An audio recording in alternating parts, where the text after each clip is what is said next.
haunted flower, and I approved this message. I am not by nature a Tim Burton fan. I liked Batman and Batman Returns, and a handful of others have been kind of hit or miss for me. I very much disliked Charlie and the Chocolate Factory because I was a really big fan growing up of Willy Wonka and the Chocolate Factory. I was really further removed from this story because I didn't grow up with the Disney cartoon version. I barely remember it. I watched Care Bears in Wonderland. You know what?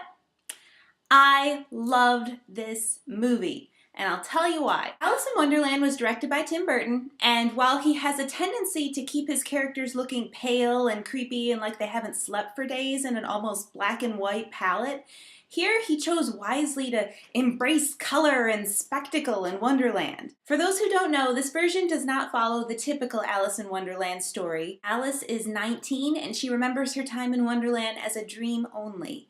She is led to the magic hole by the White Rabbit, ends up at Wonderland, where they're really hoping she can become their champion and help end the Red Queen's reign of terror. I absolutely adored Mia Wasikowska as Alice. She is so sweet and innocent, very naturally pretty, and gets to wear so many dresses because she keeps changing size.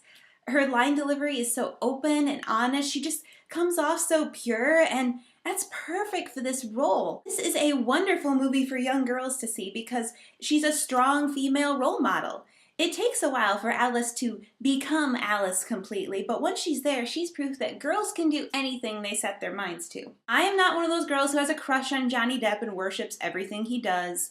I think he's a talented actor. I was uncertain because Johnny Depp and Helena Bonham Carter seem to get in every Tim Burton movie. I feel like they're overutilized. Both of them really did well developing their characters in this. Johnny Depp was a wonderful Mad Hatter. I didn't expect Johnny Depp to have such a large role in this story. I would almost compare him to the Scarecrow in The Wizard of Oz, particularly when Alice mentions how much she'll miss him when she wakes up, assuming she's in a dream, and says goodbye to him last of all. It's really sweet. His character was visually mesmerizing with all the colors on his face, and he serves as part guide, and his ability to switch to crazy on a dime was just really fun to watch. The Red Queen goes right to the top of my list of favorite roles for Helena Bonham Carter. My favorite used to be Marla in Fight Club. Now it's the Red Queen.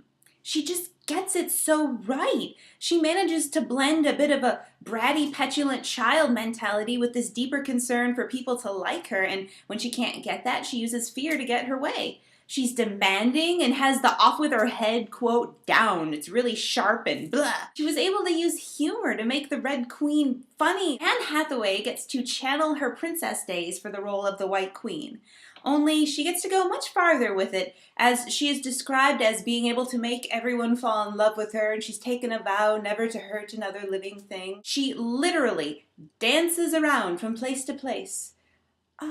Occasionally with the help of a wind machine. It got to a point where it was so funny to me seeing her flit about, and I don't mean that in a bad way. I just thought it was really hilariously endearing. While she was limited to this role in some ways, like the line load, she really found a way to fill out this role even if it was a little bit stiff sometimes. I loved the Cheshire Cat. Absolutely loved him. Loved his smile, loved his look, loved his magical evaporating and charisma. Alan Rickman's voice for the caterpillar was perfect. He sounds like a snooty librarian sometimes, and that's really great for the caterpillar. The Jabberwocky was intense and very different from the one I remember in Care Bears in Wonderland that I had on VHS. Many of the human-like characters had at least one enlarged feature so they wouldn't appear too normal. The Mad Hatter had enormous green eyes that could change color when he goes daffy. The Queen, of course, has a really big head and a small body, and her main henchman had, like, super go-go gadget arms and legs. It's a great choice to make all the characters just a little bit more extraordinary and unusual in Wonderland. I'm sure you can tell by now, I had so much fun at this movie. I was just a little kid. I was geeked. I was a skeptic going in just like I was for Avatar, but once the story got going, I was giggling, I was bopping in my seat. I absolutely adore adventure movies where I get to go on a journey to a place so fantastically different from my own world. This movie definitely shared that quality with The Wizard of Oz and The Chronicles of Narnia in that respect. All ages can see it, but there are a few scenes that might be scary for kids, for little kids, so keep that in mind. Just have a talking to with them before you go in. Definitely go see this movie and see it in the theater. With the color, the spectacle, the beautiful special effects, you should really see it on the big screen for your first viewing. I really can't impress upon you enough how enchanted and taken off guard I was by this film. Check out our other movie reviews at hauntedflower.com, your place for fantastic apparel, action figures, and collectibles. Also, you can follow us on Twitter, fan our Facebook page, or add us as a friend on MySpace or Rotten Tomatoes. If you're local to the Indianapolis area, visit indiemojo.com for details on how you can win free screening passes. This week I'm doing something a little bit special, a little bit different here at Haunted Flower. I'm going to do my first giveaway. Occasionally I'm going to be doing giveaways on my movie reviews, usually from answering a trivia question or something. I'm going to ask you a trivia question, then I want you to either go to my Facebook fan page or my Twitter page and fan me on Facebook or follow me on Twitter. The links to that are over here in the margin if you're on YouTube, or you'll be able to find it easily on the homepage at hauntedflower.com. Send me a message answering the trivia question, and if you're one of the first ones to respond, then I'll get in touch with you and get your address so I can send you the prize. Let me know if you have any questions about this. Giveaway for this week is a Haunted Flower t-shirt! Woo! Team Haunted Flower. I've got 3 sizes, medium, large, and XL, so we might have multiple winners this week. Here's the question. This is for all you old school 80s kids out there.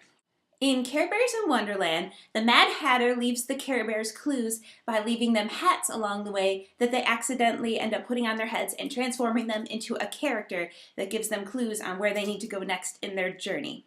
This happens to at least 3 or 4 of them, the Care Bears and the Care Bear cousins. So name a Care Bear or Care Bear cousin, and the type of hat that they got put on their head and what type of character they turned into. It's really fun, it's really easy, and if you haven't seen it, I'm sure the internet can help. So that's my question, and you'll have a fun giveaway, so I will see you next time. This was my 4th movie this week. Oh, I'm so glad to end it on a good note like this.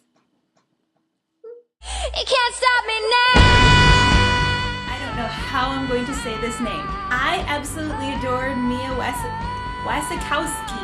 Mia Wasikowska? Mia Wasikowska. What's her name? Absolutely adored Mia. Absolutely adored Maya? I'm taking a guess. If I'm wrong, off with my head.